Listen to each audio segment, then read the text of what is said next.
గతంలో విశాఖపట్నంలో మన జిల్లా అధ్యక్షులు చెప్పినట్టుగా 97, 92, 95 ఈ రకంగా 70, 60 తేడాతో మనం ఓడిపోవడం జరిగింది. కానీ అది తిరిగి పునరావృతం కాకుండా మనం చూసుకోవాలి. దానికి కారణాలు ఏంటి అన్నటువంటిది మనమే ఇంట్రాస్పెక్షన్ అన్నటువంటిది చేసుకోవాలి.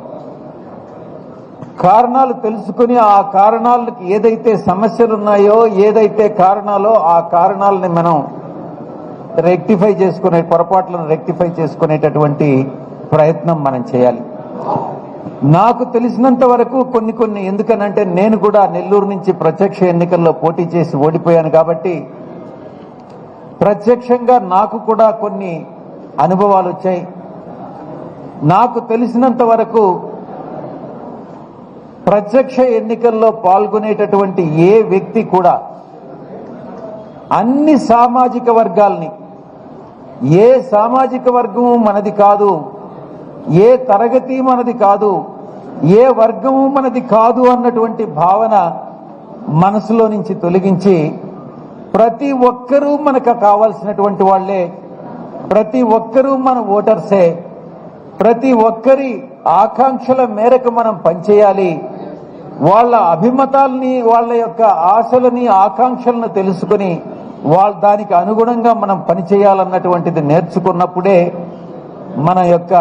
మన విజయానికి దారితీస్తుందని నేను ఈ సందర్భంగా మీకు తెలియజేసుకుంటా ఉన్నా.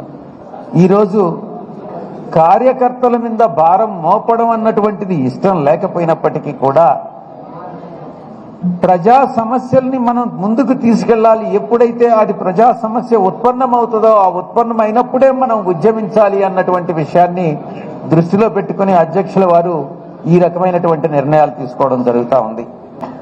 కార్యకర్తలు కొంత అసంతృప్తికి లోనైనటువంటి మాట, కొంత కాదు, కార్యకర్తలు అసంతృప్తికి లోనైనటువంటి మాట వాస్తవం.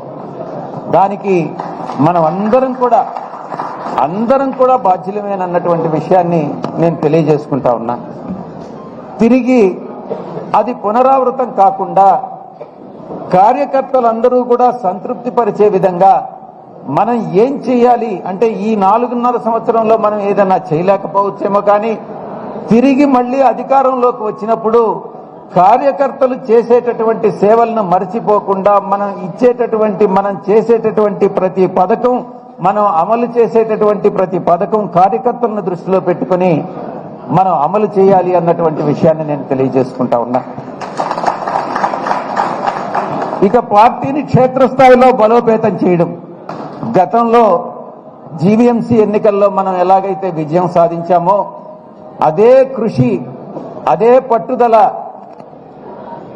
పట్టుదలతో కానీ మనం పనిచేసినట్టయితే తప్పకుండా తిరిగి మనం 2027 ఎన్నికల్లో మనం విజయం సాధిస్తామని నేను తెలియజేసుకుంటా ఉన్నా. తప్పకుండా 2027లో మనకి ఎన్నికలు వస్తాయి. కానీ సాధారణంగా కానీ చూసుకుంటే జూన్లో రావాలి 2027. కానీ నా యొక్క ప్రెడిక్షన్ జూన్లో రాకపోవచ్చు, సెప్టెంబర్లో రావచ్చు అన్నటువంటిది నా యొక్క అంచనా. తప్పు కావచ్చు, కానీ 2027 ఎన్నికలకు మనం అందరం కూడా సిద్ధంగా ఉండాలి అన్నటువంటి విషయాన్ని నేను మీ అందరికీ కూడా తెలియజేసుకుంటా ఉన్నా.